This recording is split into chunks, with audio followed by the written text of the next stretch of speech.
Isinuko natin si Rodrigo Roa Duterte sa dayuhan na para bang wala siyang sariling bayan, na para bang hindi na natin kayang humusga sa sarili nating tahanan.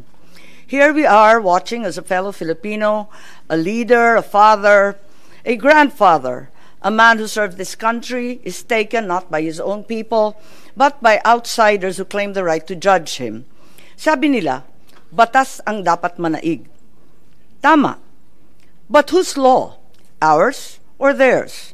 Since when did the Philippines become a province of The Hague?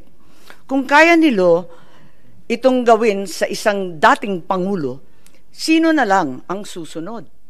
If they can march into our house and take one of our own, what stops them from doing it again and again?